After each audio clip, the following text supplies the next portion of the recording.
Пайгамбарыбыздын доорунда Абдуллах ибн Мактум деген сахаба бар эле. Анын көздөрү азиз, көздөрү көрбөйт, эки көзү тең. Бирок иман ихлассыз жан дүйнөсү менен көргөндүктөн жан дүйнөсүнүн бардыгы кулак болуп, руханияты өтө таза адам болчу. Пайгамбарыбыздын мечитинен эч калчу эмес. Ар дайым 5 убак намазга жетишип барып, намаз окучу, амалдардан калчу эмес. Жакшылыкты өтө көп кылган, жамандыктан качкан адам болчу. Абдуллах ибн Мактум мечитке келет эле. Мечитке келип намаз окуп кайтып кетип, пайгамбарыбызга аят түшкөн болсо алардан кечирип калбайын деп ар дайым мечитке шашат эле. Көздөрү азиз, көздөрү көрбөгөн. Пайгамбарыбыз үйдө окуңуз, башка кылыңыз, жок, мен келем ар дайым. Бир жолу келсе, пайгамбарыбыз саллаллаху алейхи вассалам карап күтүп алат, үстүлөрү, кийимдери ылайы абалда. Абдуллах, эмне болду? Жолдо келип атып, билесиз, көздөрүм азиз, бир кемдүү адаммын. Көрбөпмүн ылайларды депсеп, ушинтип үстүм жаман болуп калды. Тазалатып, ошол жердеги адамдарга тазалаттырып.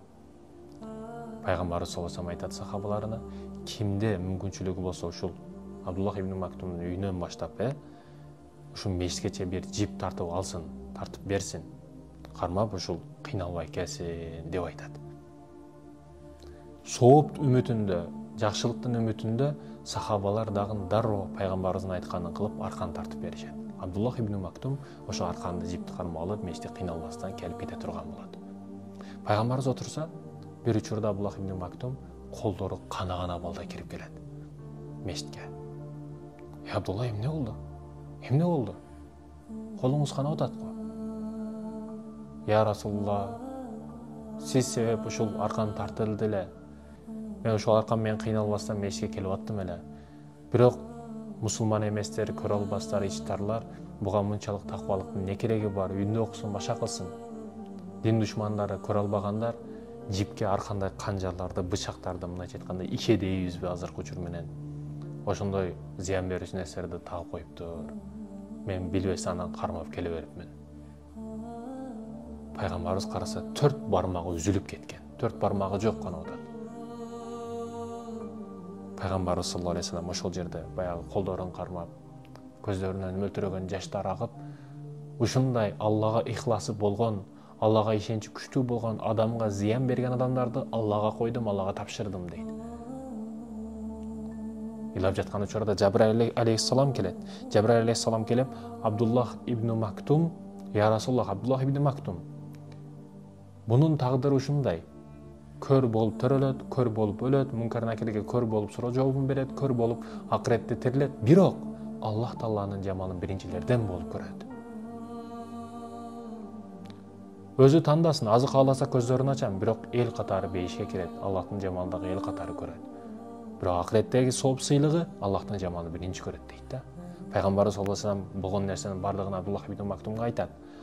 Абдуллах, көздөрүм ачылып бул жердеги гыйбат, фасыктыкты, жамандыкты көргөндөн көрө көздөрүм жаман боло берсин, Аллах Тааланын жамалы биринчилерден болуп көрөйүн деп айтат. Аллага сүйүүсү ушунчалык күчтүү сахаба болчу. Ооба, урматтуу мекендештим, күндөр өтөт. Пайгамбарыбыз дагы өтөт.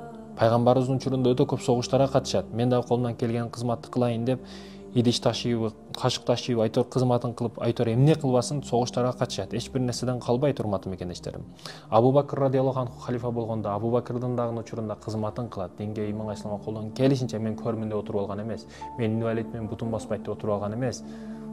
Колдон келишинче кызматты кылган. Андан кийин Умар ибн Хаттаб, Умар радиаллаху анхунун доорунда румдуктар менен өтө катуу согуш боло турган болот.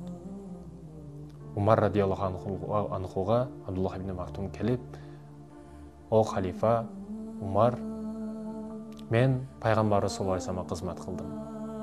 Умар Абу Бакр радиаллаху анхуга кызмат кылдым. Согуштан калбадым, ар бир кызматты кылдым. Сенин учуруңда дагы бүткүл мусулмандарга түшүп турган учурда мен эч качан үйдө отура албаймын. Мен дагы согушка катышамын. Сиз душман менен достун ажырата албаган, көздөрүңүз азиз болсо, сиз үйдө эле отуруңуз деп айтат. Жок, исламдын башына ушундай, мусулмандардын башына ушундай оор күн келгенде мен эч качан жөн отура албаймын деп согушка барам. Мен кыла турган ишти мага айтыңыз. Не кыла аласыз, колуңуздан не келет? Пайгамбарыбыз колдору тийген байракты мага бериңиз. Мен ошо бийигирээк жерлерге чыгып байракты көтөрүп турам, бул мусулмандарга дух берет, пайгамбарыбыз карап тургандай деген мааниде мусулмандарга күч келип, жеңебиз бул согушта деп айтат. Умар ибн Хаттаб байракты берип жатып, өпкөсү толгончо ыйлап, "Я Абдулла, бул байракты этият кылыңыз, пайгамбарыбыздын колдору тийген байрак. Муну кайра сизден аламын" дейт. Абдуллах ибн Мактум кетет, согуш башталат. Согуш өтө күчтүү болот, румдуктар менен өтө катуу согушат. Согуш болуп бүткөндөн кийин Аллах Тааланын буйругу менен согушта мусулмандар жеңишет. Согуш бүткөндөн кийин бүт бар жоктордо кафыр дагы, мусулман дагы өлүктөрү жатат. Бирөөлөр тозокко, бирөөлөр бейишке деген маселе ошол жерде да. Умар ибн Хаттаб карап өлгөндөрдү ичинде мусулмандарды издеп, Абдуллах ибн Мактумду издейт. Абдуллах ибн Мактумду издеп келип караса, 15 жеринен ок жептир. 15 жеринен ок жептир байкуш сахаба. Колдорунан жеген. Байракты сизден алам деген нерсеге амал кылып, оозунда тиштеп байракты өлүптүр. Байрак оозунда тиштелген абарда өлүптүр. Байракты берген эмес. Сахабаларда дух ушунчалык күчтүү болгон, урматтуу мекендешим. Бир бармагын кесип салса, экинчисинде да кесмем, өлүп шахид болуп бейишке кирем деген күчтүү сахабалар болгон. Эч нерседен кайткан эмес, акырга чейин барган. Дух болбосо кулагың менен салташсаң дагы бекер. Бүгүн коркок болбо, урматтуу жигит. Сахабаларды кара духун. Менмин деген империяга 2 сахаба барып, империяны алып келип койгон. Аларда ишенчи толук түрдө болгон себеби. Бүгүн сенин ишенчиң кандай? Абдуллах ибн Мактумдан сабак алышыбыз керек. Бул сахабаны карасаңыз, көздөрүн көрдөп отуруп алган жок. Колунан келишинче эмне болсо бардык жерге качты. Кээ бир көзү ачыктардан көрө көбүрөөк эмгек кылып койду. Бүгүн ихласыбыз кандай? Аллага сүйүүбүз кандай, урматтуу мекендешим? Умар ибн Хаттаб анын жаназасын окуду дагы. Азыр биз өтө күчтүү адамдын, Аллах Табарак ва Тааланын жамалын биринчилерден болуп көрө турган адамдын жаназасынан келип атабыз. Ушундай жаназа окушпарыбызга насип этсен деп дуа кылат да. Умар ибн Хаттаб ушундай айтат. Урматтуу мекендештерим, биздин көзүбүз көрөт.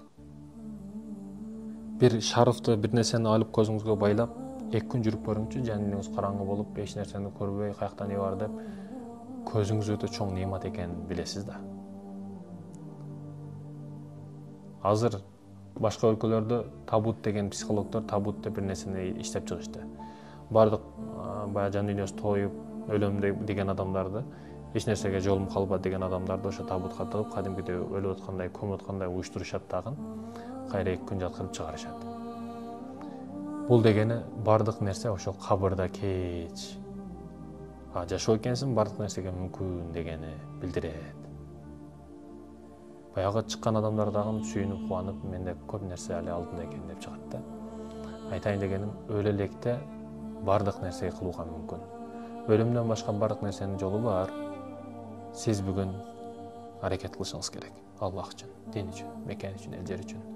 Мечитке келбестен өзүнүн газын өзү жыттап уктагандар, мүмкүнчүлүгү болуп туруп мечитке келбей жаткандар, Абдуллах ибн Мактумдан сабак алгылай.